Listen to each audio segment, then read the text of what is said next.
Today we find ourselves with yet another Tesla Model Y rear screen. Thank you Tesla for sponsoring this video, and if you guys are interested in getting this exact screen, feel free to click on the link below and use my discount code C3SGarage at checkout for your purchase.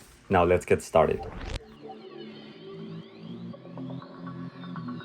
As you know, I've reviewed quite a few different screens. Feel free to watch all my videos down below and you'll see that I have a ton of different screens. However, this is the latest and greatest from Tesla, and it has a couple of things that I want to discuss with you. So I quickly want to point out both of the rear screens side to side because there are some clear differences between them too. And I just want to go over them fairly quickly, but I want to point out some of the things that I kind of like about this rear screen, some of the things that I don't like about them, and what are some key differences between this specific model, which is an older model, and this specific model, which mimics the Model Y Juniper or the new Tesla rear screens.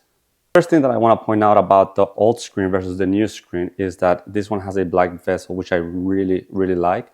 This one mimics the new style Model Y, and I like it. I just prefer the gloss black, or even a matte black would be nice.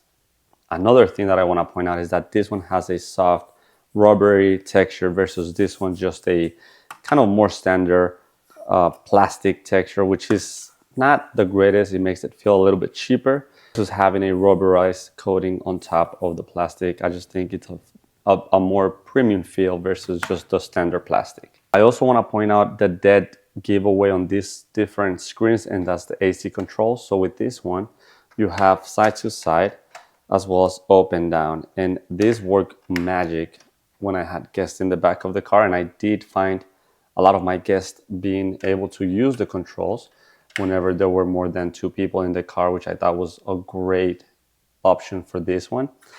This one doesn't have it. There's different vents coming through the sides. Now, I would assume that even though the air vent has a dedicated position, you will still feel it through every single side of your sitting area. However, I do like the idea of having movable AC vents. Lastly, looking at the back of these rear screens, they're pretty much all the same. They have your speaker here, which I never used. There's pretty much the mechanism visible.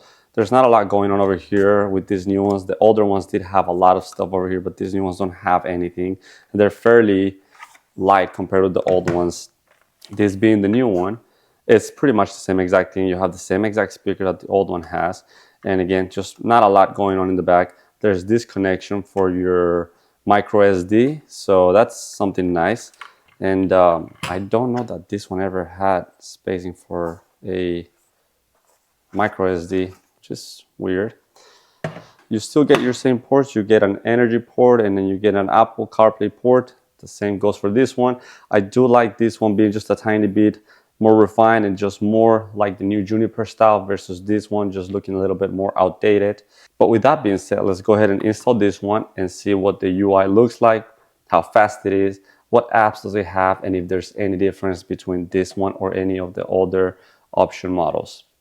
All right, guys, so I've just finished installing the screen, and I want to point out one particular thing that will probably change the way you install these rear screens, and it's that the wiring from the previous screen works exactly the same way for this screen than it worked for the old one. So I did not have to replace any cables. I did not have to tweak any type of wiring or anything. It was plug and play from the previous connections to this one. So if you have an aftermarket rear screen in your car already, chances are that the cables are going to work exactly the same, as most of these screens are all the same.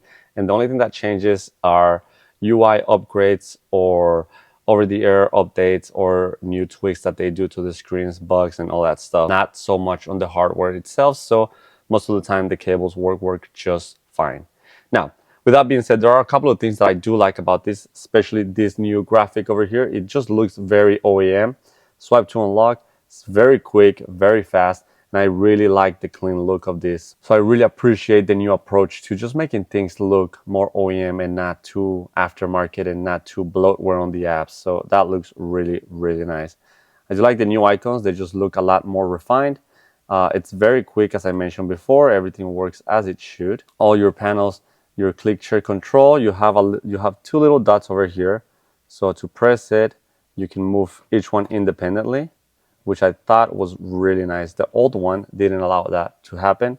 It was more of a one push button does it all. And to switch, you can just switch back and forth between those two. I find that really nice. The front one doesn't allow you to do anything, so that's pretty standard on all these screens. Moving into the main menu, you do have your settings, your Android settings. Remember, these are two different softwares. You have an Android software, and then you have a OEM software that works in conjunction with the rest of the screen.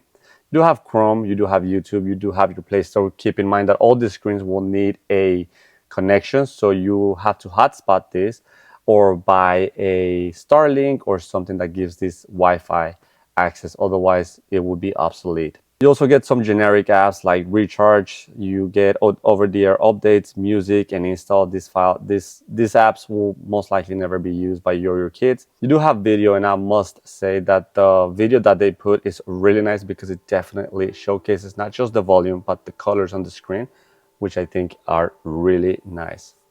Moving into the next app, you do have your music, you do have your control volume as well to play, skip, whatever you want to do.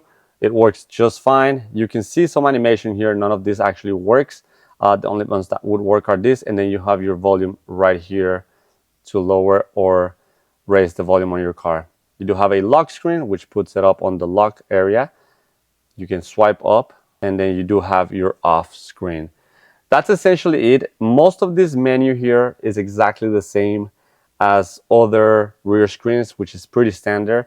One thing that I'm very curious about that I mentioned before is the air conditioner and how that works. So let's go ahead and test it out right now. Most of these rear screens, you do have to turn on your AC from the front of the car to activate this one. Once you turn the front AC, you get access to managing your rear AC.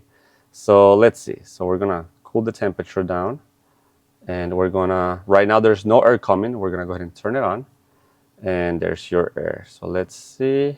All right, guys, so here's my only complaint with this rear screen, and that's the bottom portion AC area. So the fact that you're not able to tweak this or move this up and down and side to side means that you only get one directional air conditioner or heater, and that's a problem. So right now I can feel a lot of air coming from this bottom part.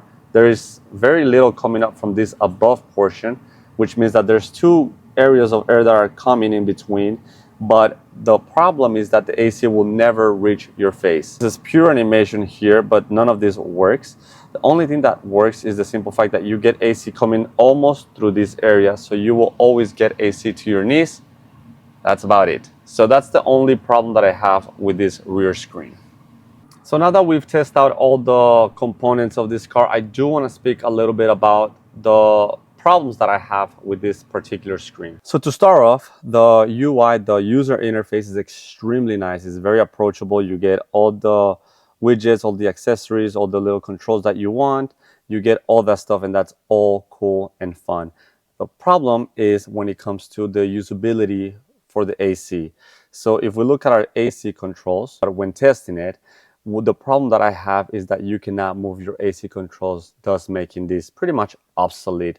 The simple reason for that is because you cannot move your AC up or down or side to side. It's just laid out to throw air in a one-way direction. Better yet, why, instead of trying to duplicate the Tesla OEM look, why don't they just focus on usability for the user and allow for us to have controls in the bottom? For the most part, it looks just like any other screen that we've tested out in this channel.